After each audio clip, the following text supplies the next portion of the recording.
There's a little boy, and he's 2 years old, and he's in the back seat of his mother's car. And he's singing to himself and talking to himself and having a grand old time. And all of a sudden, his mother notices that it's kind of quiet back there. She hears this whoosh. She turns around, the door's wide open, her son's gone. She hits the brake, runs down the road, and there's her son on the ground 100 yards down, 2-year-old baby boy with a fractured skull. He's 6 years old. It's a sunny day in Los Angeles. He's having a great old time playing follow the leader on his bicycle with his friend. And they're going up and down curbs, and they're going around bushes. And his friend goes down one of the curbs, and he goes off across the street. And this little boy follows him, and bam! He gets hit by a car, flies 15 feet in the air, slams his head on the ground, and hits his femur on the curb. The femur is the largest bone in your body, folks. Ends up going unconscious. Later he wakes up, and he's in traction, and then he eventually has a cast. I don't know if you can see this, but he has a cast with a bar in between and all the way up both legs, because that's how they did it back then in 1956. He's 40 years old. He's having a grand old time. It's a beautiful day. He's in his car with his wife. They're on the way to a Billy Joel concert. And he's listening to a cassette tape. Great old time. I think it was Running on Ice. Yeah, Running on Ice, if you're familiar with that song. And they're on their way. They make this left turn to get onto the Beltway, and bam! He gets hit at 55 miles an hour. Car spins around. He hits his head on the side of the car where the door is over here so hard that it dents the inside of the door. Later, he's out of work for 3 months. Now, I'm here to tell you that that person is a survivor and a thriver. And in addition to that, that person is me. You might have figured that out already. So there are 3 things I want to tell you about those experiences. One is that, you know how when you're on your way home because of those head injuries, and this, Sarah, you're from Toastmasters? That's so correct. you know it's not politically correct to always have a bunch of notes, but I can't do this without these. So I hope you bear with me in my using my notes.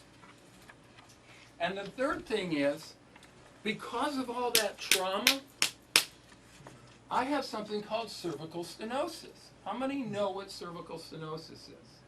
I do. That's why I'm raising my hand.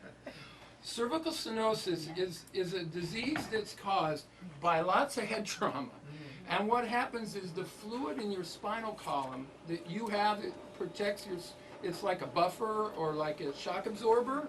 Well, you've got about this much on each side. I've got about this much on this side. So any moment I could just collapse from pain. Hasn't happened for a little over a year now. Actually, it was December 8th, 2012. So what I'm telling you is, when I'm done and you really want to thank me for my great presentation, please don't give me a bear hug. Please, just give me a good old handshake and say, great job, DW. Okay? So speaking of handshakes, what I want you to do now is I want you to all stand up. I know it's tight space, but I want you to all stand up and I want you to do 4 things. I want you to smile. Everybody smile. Okay. Second thing I want you to do is I want you to tell the person these 3 things. I want you to tell them the name you like to be called, your previous or your current occupation, or the one you want to get. And I want you to tell them, oh, it's not written there. I want you to tell them Oh, something quirky about yourself that maybe nobody else knows. All right, ready? Go. And I'll tell you when to change partners. One person goes first, and my goal for you was for this to be your change moment in your life. Your change moment in your life. A moment that you could look back at February 17th at 10:22 and say to yourself, I not only decided to make a change, but I decided I must change. And it was your change moment. It would be the day you started saying, thank you, just watch me. Can you So, read it? sure I can. It says, while you were at lunch, everything changed and nothing will ever be the same. We're all suffering from two diseases that are running rampant in our world today. One is called data overload. I like to call it infobesity. You like that one, Joy? Infobesity? Great. Well, you'll love this one then too. And then the other one is technology fever, what I like to call technitis. They both make us feel trapped. How many people feel trapped sometimes by those things? Like you just can't keep up no matter what. Whether it's just trying to keep up with our email or finding out the operating system in your device needs updating, and you just did it last week. You feel like you just can't keep up. Well, here's the solution to both those diseases. I see I've got some eyes on this one. Okay. Like Ruiz said in his book, The 4 Agreements, do the best you can. And number 2, realize no one is keeping up either. No one is, no matter how young they are. No one's keeping up. So cut yourself some slack. Give yourself a break. In fact, what I want you to do right now is I want you to take your right hand, find your left shoulder, and this is what I call the change of size change model. There are 3 shapes of change. Which one are you? I want you to see if you can find yourself in these 3 shapes of change. And we're going to describe each one of them. The first one is a circle. Okay, so I'm going to do it. Yeah, eventually I'm going to get to it. Well, no, but I got to do this first. No, but maybe if I do this first, then I'll be more prepared to do that. No, wait a minute, what if I do this first, and I don't do that first, then maybe I'll be able to... That's the eventually. Mañana. Tomorrow. The second one, the square. Okay, this is what I'm going to do. All right, I'm going to change this behavior right now. Wait a minute, this one looks better. No, I think I'll change this behavior first. Wait a minute, no, I think if I do this first, then that will be better, and I'll go like this, and then I'll change this one, and then you self-distract. Not destruct, but distract. Anybody relate to that one? Yep. Well, okay. You don't have to raise your hands if you don't want to. And the third one is the triangle. They try to do all 3 changes at the same time. They're called the power changers, not rangers. The power changers. And what do?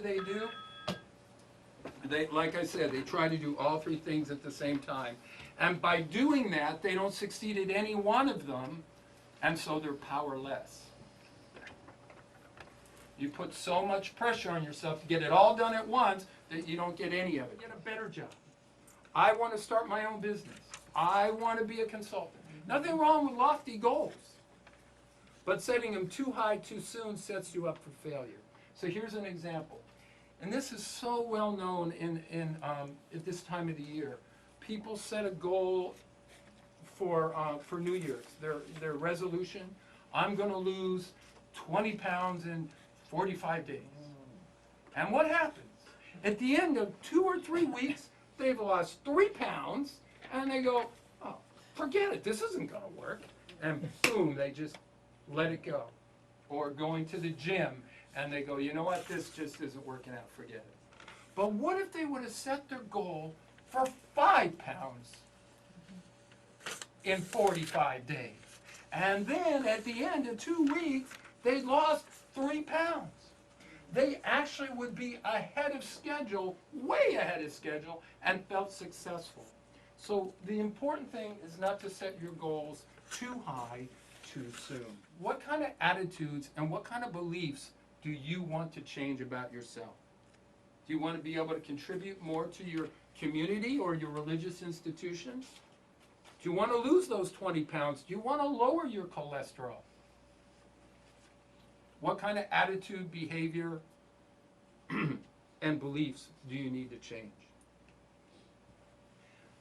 You know, I love stories. You can probably tell that by now. I keep walking by this frog that's sitting on a table.